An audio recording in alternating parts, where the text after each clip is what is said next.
Vamos a hablar de Medio Oriente, vamos a hablar con un experto que hace casi 30 años que vive en aquella zona del mundo, es un argentino, pero también se ha especializado no solo en estudiar toda la problemática de una zona que no logra la paz desde hace varias décadas, pero también ha enfocado en los últimos tiempos su área de estudio, de investigación en el tema del terrorismo. Ahora lo vamos a presentar, pero también sobre este tema es la pregunta de hoy. Verónica Chevalier, un gusto hablar contigo. Lo mismo contigo, Jaime. Y bueno, como lo comentabas, es un tema que se está hablando en todos lados y vaya que se iba a dar para opinar en la pregunta del día de hoy, que es la siguiente.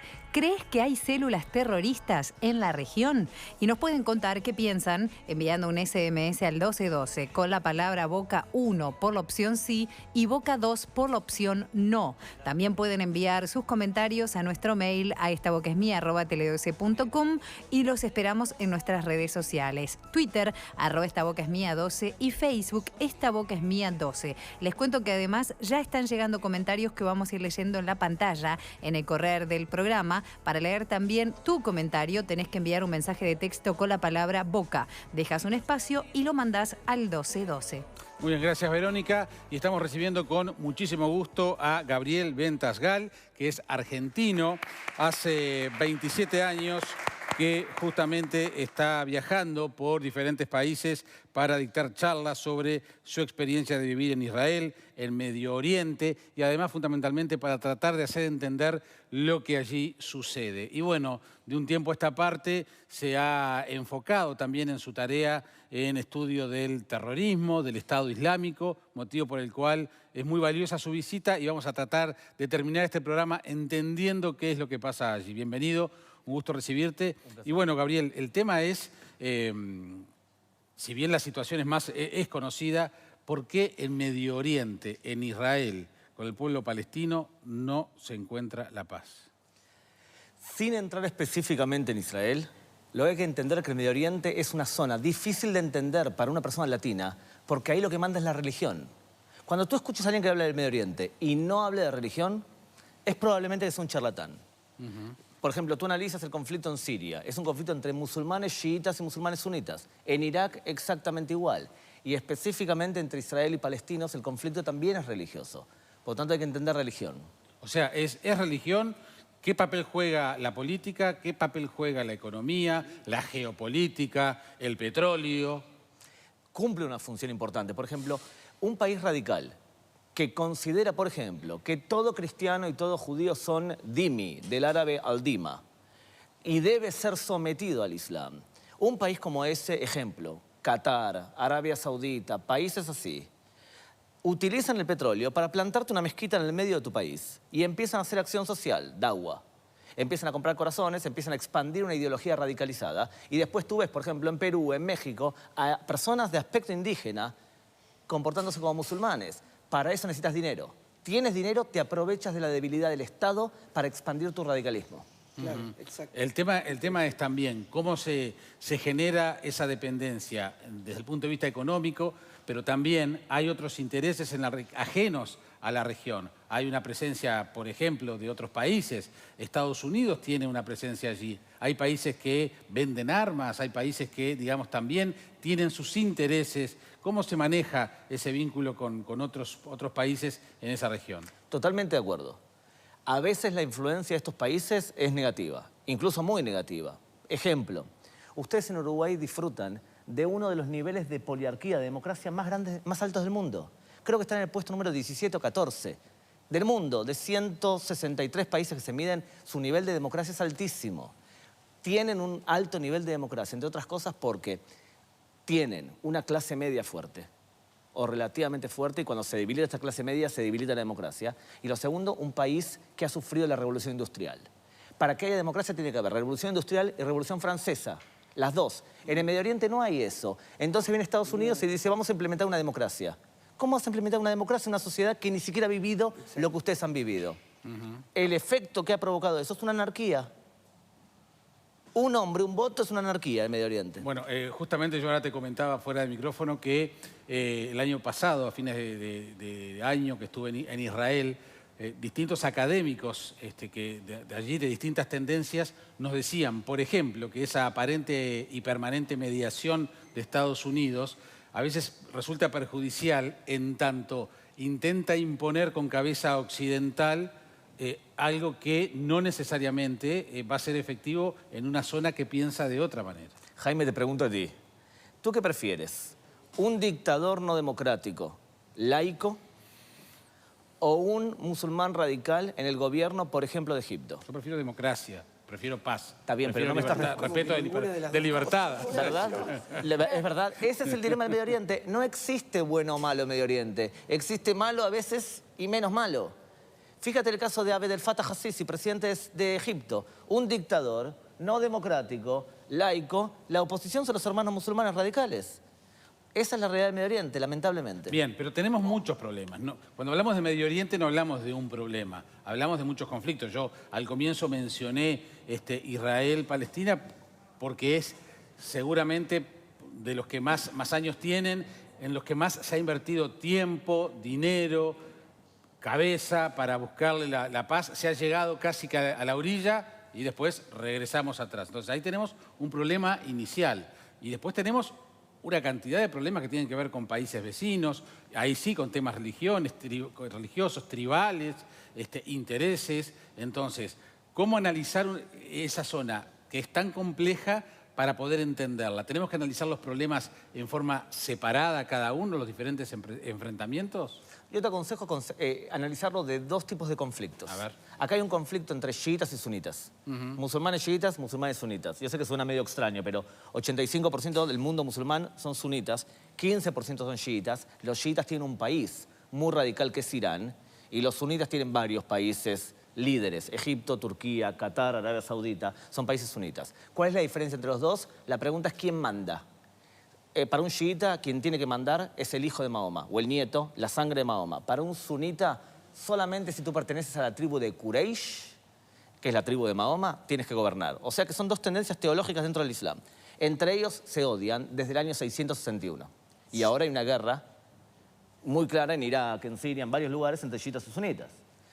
El segundo conflicto que hay en el Medio Oriente es entre radicales islámicos y otros que son menos radicales. Entonces, la pregunta es ¿dónde entra cada uno en ese puzzle? Te doy un ejemplo. Arabia Saudita juega un papel moderador en el Medio Oriente a nivel internacional, pero internamente es totalmente radical. Este país, que supuestamente es enemigo de Israel, acaba de declarar, un príncipe, acaba de declarar, es hora de firmar la paz con Israel. Es hora de hacerlo. Es más, hizo un chiste el hombre, dijo lo siguiente: imagínense lo que podemos lograr en el Medio Oriente con la inteligencia árabe y el dinero israelí. Y todo el mundo se reía, porque era justamente al revés. Y el hombre lo decía socarronamente. Entonces, imagínate, vamos para un cambio relativamente positivo, creo yo. Principalmente, porque te conté al principio del tema del petróleo. El petróleo va bajando. El precio del petróleo cae y la dependencia nuestra en el petróleo también cae. Cuando no haya petróleo, estos radicales van a tener que moderarse. No les va a quedar otra. No van a poder expandir y vender su ideología. ¿Qué papel juega el Estado Islámico? Es la representación de toda una ideología y hay que entenderlo como una ideología. Olvídate del grupo en sí.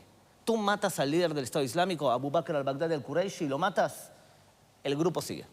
Porque es una ideología. Y la ideología se resume en lo siguiente. Todo Occidente me odia, pienso un radical islámico, todo Occidente me odia y por lo tanto yo los considero jahiliya, que significa infección.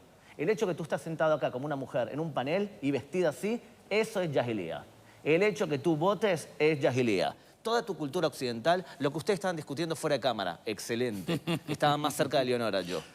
Bueno. Estoy más cerca de ella con respecto a lo que estaban discutiendo. La gente se pierde lo que discute acá adentro. No es para este momento. Pero el hecho de lo que tú estabas diciendo, Leonora, y tu papel ahí, eso es infección de Occidente.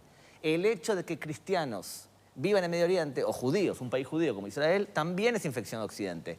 Y esa agresividad, tú le preguntas, ¿cuándo fue la primera vez que el cristiano te atacó? Le preguntas al líder de ISIS. En el año 1099, en las Cruzadas. Entonces, evidentemente, después, ¿por qué hacen atentados en Europa? Porque consideran que los europeos son agresores al Islam. Ahora, de todas formas, los radicales islámicos son la minoría dentro del Islam. No son la mayoría. Son la minoría de la minoría. más o menos entre el 20 y el 30% del Islam piensa de forma radical. En alguna de las facetas del Islam radical. Pero ¿Cuántos? el 30% de 1.600 millones es muchísima muchísima gente. Y la pregunta es igual a minoría. Bueno, claro. Igual a minoría. Pero una incidencia en el mundo Una que... incidencia que te destruye el mundo. ¿Y cuántos de ellos están dispuestos a matar a alguien? Y quizás el 0.006%. También es mucho. Es verdad. Entonces, ¿cuál es el problema? Si tú no lo dices claramente, Tenemos una en Paysandú acá. eres políticamente correcto. No tanto. Nadie te odia. El problema es que el 95% del terrorismo mundial hoy es ejecutado por musulmanes. Entonces hay que decirlo claramente esto. Hay un tipo de terrorismo de un estilo determinado. Yo no me encuentro ningún cristiano matándose en el medio de Europa para matar a la mayor cantidad de gente posible. Pero decir musulmanes igual terrorismo es injusto. Claro que es injusto. Es más, yo lo que digo es, si Porque no es verdad, perdón. Claro, Es pues injusto son una porque no es verdad. minoría. También hay otra cosa y es que ese terrorismo también es contra musulmanes. La mayor parte Claro. del terrorismo se ejecuta Bueno, lo que- entre musulmanes. y Leonora, musulmanes la contra mayor musulmanes. cantidad de muertos en el mundo son propios musulmanes. Entonces, si no lo decimos claramente dónde está el problema, musulmanes siguen muriendo, cristianos siguen muriendo, judíos siguen muriendo y no protegemos a lo más importante, que son los moderados. Cuando mi equipo del fútbol, el Barça, espero que ninguno de ustedes sea el Real Madrid porque ya somos enemigos. Mi hija. Desde el momento... ¿Tú eres del Real Madrid? Mi más sentido pésame. Desde el momento que mi equipo de fútbol, el Barça, pone avisos, Qatar Foundation, y Qatar Foundation le paga el sueldo al papa radical sunita, se llama Yusuf al-Qaradawi. Estás manchando tu camiseta con un país que tiene una televisión radical islámica como Al Jazeera. Tú no puedes poner Qatar de un lado y UNICEF del otro. Eso es acostarse con radicales. Nosotros tenemos que tener las ideas claras. Con radicales no nos acostamos porque perjudicamos a los moderados, que son la mayoría. Bien, pero ¿cuál es la solución? El aislamiento, el combate, el enfrentamiento, ¿Cómo se una soluciona? guerra informativa. Es probable que a corto plazo no se solucione. Lo que tenemos que hacer en Occidente es amar lo que hemos conseguido como humanidad, nuestra democracia, nuestra libertad de expresión, defender la capa y espada. Yo no voy a permitir que alguien venga de afuera y me haga una huelga de hambre porque no está de acuerdo con mi estilo de vida. ¿Quiere él hacer una huelga de hambre? Es problema de él. La huelga de hambre la está haciendo porque quiere ver a su familia, no en contra del estilo de vida uruguayo. Ten en cuenta que tú no sabes en el fondo por qué ha sido detenido él. Tú no sabes todavía, porque yo tampoco lo sé, lo estoy averiguando, no sé por qué ha sido detenido. Si él ha sido detenido, por lo que supongo que es por ser un radical islámico en Afganistán, por ejemplo, él considera que tu cultura uruguaya es una cultura inferior y por lo tanto no se quiere adaptar a una cultura inferior porque tú eres un dhimmi. No sé lo que dijo porque vivo afuera, pero hoy dijo escuché... que recomendó lo de Guantánamo, que se quedaran en Guantánamo antes de venir a Uruguay. dijo. Yo escuché hoy la senadora... voy a meter la pata, Lucía... Lucía Tapolansky. Tal cual. Ella, me encantó lo que dijo. Dijo, nosotros como Estado, como país, hemos hecho lo que un Estado tiene que hacer. Ahora, tú vienes, los buenistas en Europa, te van a decir, no, él hizo una huelga de hambre porque nosotros lo ofendimos. Ustedes lo protegieron. Entonces, eso es algo importante. Tenemos que defender lo que somos. Vuestra cultura, vuestra forma de vivir es algo noble que hay que defender. Por otro lado, ¿hasta cuándo? Y hasta que los radicales hagan una reforma. Todas las religiones han hecho reformas en la historia, todas. Y todas las religiones se han moderado. De hecho, dígame una época histórica que, por ejemplo, judíos y cristianos estén mejor que ahora. Es verdad. Nunca. ¿El enemigo de ISIS es Occidente? Es todo Occidente. Todos los varones de Occidente y, ante todo, los musulmanes que no cumplen la ley islámica también. Ellos también son objetivo del radical islámico. A ver, la ley islámica o la ley islámica interpretada como ellos la interpretan. Tal cual. Yo pertenezco a una escuela dentro de los que estudiamos Islam que decimos que el Islam no tiene por qué ser radical, pero ha sido secuestrado por radicales. Y hay otra escuela que dice que el Islam es radical por naturaleza. ¿Por qué? Porque el Corán tiene muchas frases radicales que en otras religiones no encontramos. O sea, tú lees la Biblia y el mensaje de Jesús es un mensaje totalmente pacifista. Es el John Lennon de la época. El mensaje es muy puro. Y bueno, el mensaje de Mahoma no siempre ha sido puro porque Mahoma vivió en guerras. Detalle, ¿te acuerdas cuando ISIS entra en un poblado y le corta la cabeza a los hombres y secuestra a las mujeres y se queda con sus hijos? Lo hace porque Mahoma actuaba exactamente igual. Ellos copian a pie de la letra lo que hizo Mahoma. Es una interpretación literal. Claro, lo que hacen es, el radical islámico considera que todo lo que hizo Mahoma es perfecto. Entonces, si Mahoma se casó con una criatura llamada Isha, cuando ella tenía 6 años y tuvieron su primera relación sexual a los 9, entonces un radical islámico se casa con una criatura, porque Mahoma lo hizo. Si Mahoma le mintió a alguien que no era musulmán, se puede mentir, porque lo hizo Mahoma. Entonces hay que estudiar la vida de Mahoma al pie de la letra. No casualidad cortan la cabeza de gente. Cortan la cabeza de gente porque en el año 625 Mahoma cortó 1000 cabezas en el oasis de Keibar. Gabriel, ¿por qué los lobos solitarios en todas partes del mundo? ¿Por qué aparecen aquí, allá y hacen lo que hacen, asesinan, ponen bombas? Por varias razones. El modelo actual se llama solo yihadista y puede ser incluso que haya latinos metidos en eso. Solo yihadista funciona así. Tú te autoadoctrinas por internet. Empiezas a ver películas en español que dicen, entre otras cosas, Occidente te humilla, los cristianos te odian, tú te sientes humillado y no llegas a fin de mes porque eres alguien inferior. Puede ser incluso que el caso en Paysandú se haya autoadoctrinado, no lo sé. Sí. ¿Está bien? Te autoadoctrinas. Una vez que te autoadoctrinas, tú presentas una lista de objetivos posibles para hacer daño. Por ejemplo, tomas un auto, te haces pasar como un heladero y atropellas a 100 personas en Niza y matas a la mayor cantidad de civiles posible. ¿Por qué empiezo a autodoctrinarme? ¿Cuál es el chip? Espera que te termine la historia. Y la tercera parte es, una vez que haces el atentado, te filmas y dices que lo haces en nombre de ISIS o del Estado Islámico.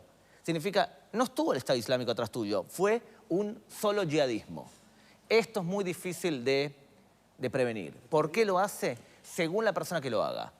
A veces es un musulmán, hijo de musulmanes que se radicalizó y entre otras cosas lo hace por lo siguiente. Imagínate que tú viniste, tu familia fue a Europa a trabajar, a construir y era musulmán de Marruecos, por ejemplo, en España. ¿Tu hijo qué hace? También construye edificios y tu nieto también construye edificios y mientras que los españoles aumentan su nivel de vida, a él lo siguen llamando moro. Él se vuelve a Marruecos de vacaciones y ¿cómo lo llaman en Marruecos? El español. O sea que él no es ni una cosa ni la otra. De pronto viene un imán carismático y te dice lo siguiente: tú estás equivocado, tú perteneces a la enorme nación islámica, la Umma al-Islamía. Ven y sé como nosotros, te vamos a proteger, te vamos a cuidar, somos todos pobres, somos todos solidarios. Eso es atractivo. El radicalismo islámico es terriblemente atractivo, te ofrece algo. Vamos a hacer una pausa y luego vamos a la ronda de preguntas con el panel. Estamos con Gabriel Ventas Gal, aquí en Esta Boca es Mía. Ya venimos.